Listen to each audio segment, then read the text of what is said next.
Yo, what's up, y'all? It's Trent B, one half of the reality TV couple with me and my wife Tori, where we react to reality TV shows, mainly love shows from trashy all the way to classy. And tonight we got Married at First Sight, season 20, episode 4. This is essentially going to be the first part of the vacation trip, right? Where they go see Mexico. Very beautiful. The resorts are beautiful, and it just drew me to a thought to where I'm like, this is the best a lot of these relationships are gonna be. Like, y'all are new, y'all are in that honeymoon phase, y'all are in a honeymoon place. So it's gonna be pretty much downhill from there. So if y'all are arguing and fighting at this point, it's kind of concerning. Sean and Nikki, Devin and Courtney. If y'all are arguing now, y'all are having problems now, it's gonna be a problem because imagine what it's gonna be like when y'all are back at y'all apartment. So y'all gotta share that little bought place that they get for y'all together. Imagine what it's gonna be like when it's not beautiful, clear water, drinks being brought up to you. Imagine what it's like when y'all not in fucking paradise. So if y'all fucking up paradise, man, at home is gonna be crazy.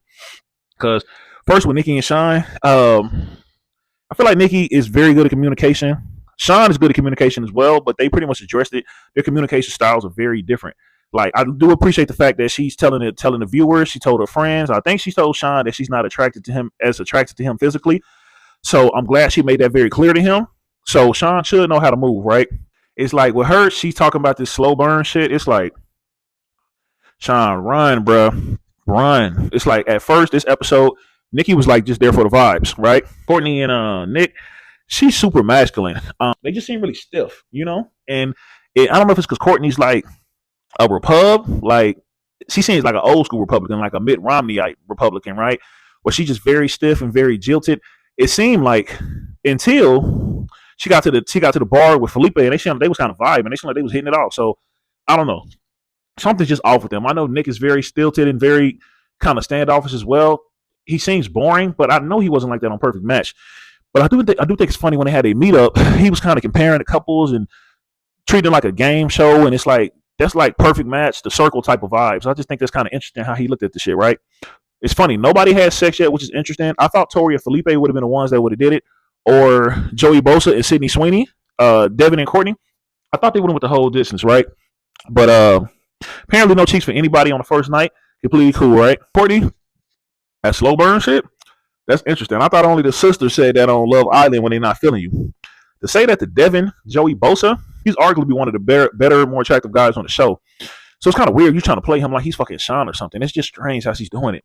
And she almost gives like self-sabotaging. Like she saw him and thought he was a little too hot for her liking, a little too hot for her to feel comfortable. And she's trying to treat him like shit and push him away as much as possible because all this, I need alone time. I need to be by myself. I'm a slow burn. It's bullshit. You know you like this man. Why are you sabotaging? Because and then also I don't like these social names like Golden Retriever and I'm a black cat. It's like, why? What is that? He's not a fucking Golden Retriever. He's not that at all. He just wants to spend time with his wife. Why are you making it seem like it's more than what it is? And it's like, it's not that much alone time in the world when you're in a relationship. If you want that much alone time, just be alone. Like, I feel like she's dragging it. I'm glad he addressed her getting up in the morning and leaving to go work out. I'm glad he addressed that at the proper time as soon as he could. Because doing it before would have been fucked up, and I think he knew that. And I know he was carrying it with him the whole day. That was a problem as well. But I'm glad he was able to address that because getting up in the morning was disrespectful, not saying nothing to him. You treating him like he's like a fat slob or something that's going to hold you back from working out. And working out in relationships is really good, man. Me and my wife do it all the time. And it's great for the relationship. But again, I don't feel like she wants a relationship. I feel like she wants something else, right? Felipe and Tori, it's interesting. He's an atheist. I didn't really see that coming. But I will say, if I can see anybody from the cast being like that, that's possible, right? But religion is a really big issue in couples. I feel like they said cheating, financials, kids, and religion is like some of the bigger ones, right? I feel like the atheist thing did need to be addressed, but the cheating thing, it's arguable if that needed to be addressed so soon. But again, I just feel like Felipe just wanted to put that out there that he can bed and talk to other hot women. Like, he knows Tori's hot. He knows Tori's hotter than him. Tori knows he's hotter than him. Everybody that sees them knows he's hotter than him. And I think he just needs to prove to her, like, hey, I get girls, okay? Don't think I don't. I get girls. Because the time and place she brought that up was kind of weird. I do know she had that past of the cheating, but if she said that back then, he should have brought it up then.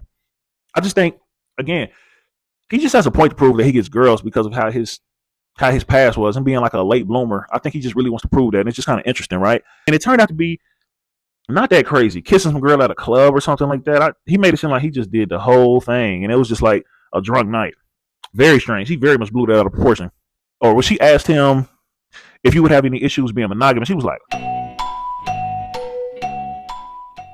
No, it's like Tori, run, girl. That's a big red flag. Adam and Marissa, they seem cool. They seem to be vibing. I feel like they both on each other's level. The biggest issues with them is like just his lifestyle, like the fact he doesn't drink, the fact she likes to drink. It could have been an issue. He didn't make it an issue. They did make it an issue. They seem cool. They seem vibing. They seem like the most together couple, honestly. And as far as with Felipe and Tori, she had a girlfriend credit card. Like, what is that? Maybe I don't got it like that to where I gotta know what that is. But that was kind of interesting. She said a girlfriend credit card. Uh, really interesting stories. Felt like some out of a Lifetime movie, but I'm glad to know she knows how to get the fuck on. Right? That's really good to know. That's good for anybody in life. Know when to hold them, know when to fold them. Baby girl, know when to get the fuck on. Right?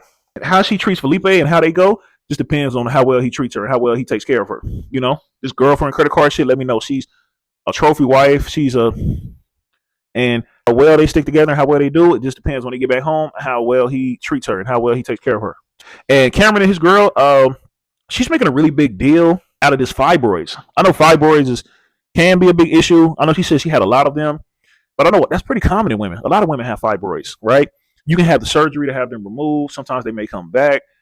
I know it can hinder having kids, but ultimately, she froze her eggs like a long time ago. So why is this a thing? It don't sound like it needed to be a thing, but I feel like for her, she thinks that's like a very important part of her story. And I just thought it was interesting. Like that didn't have to be a thing. You froze your eggs. Like you brought it up at the beginning.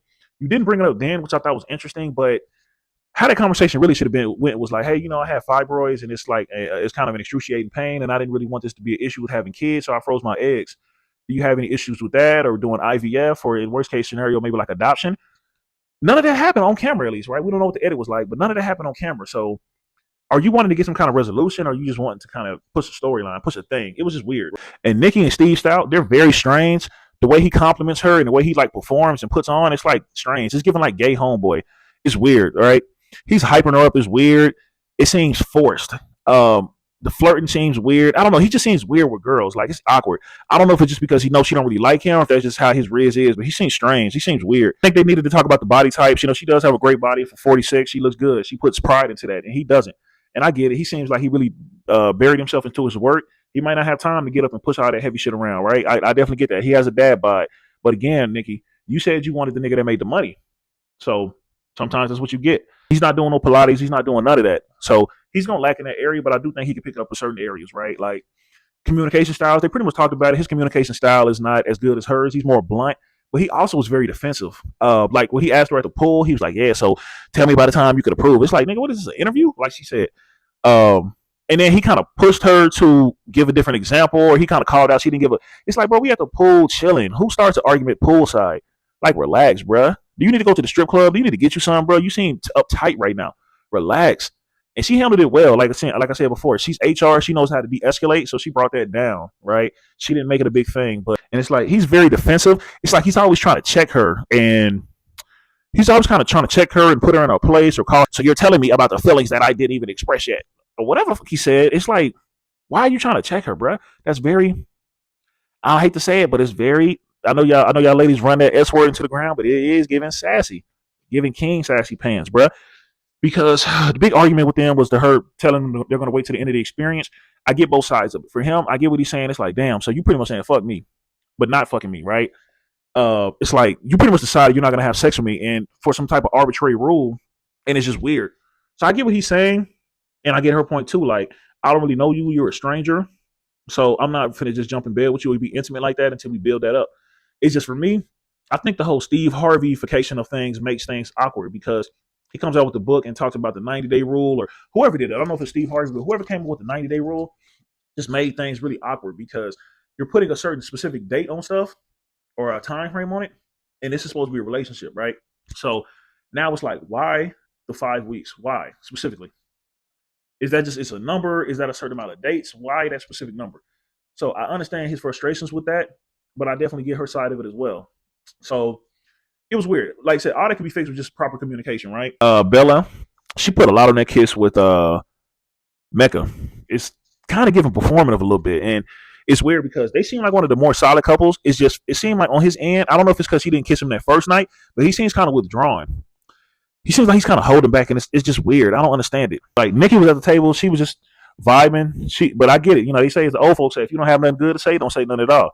And it's at the table. She made it seem like they were good, but it's interesting how Sean with his boys, they were not good. They were completely not on the same page. I think they would be lot more gooder if she gave Sean just a piece, just a smidget of something, right? I think Sean would feel a lot better about that. But you know, that's not his decision to make. That's her decision to make. But I know things would be a lot farther along if they were more physical, right? But all in all, man, it was pretty interesting.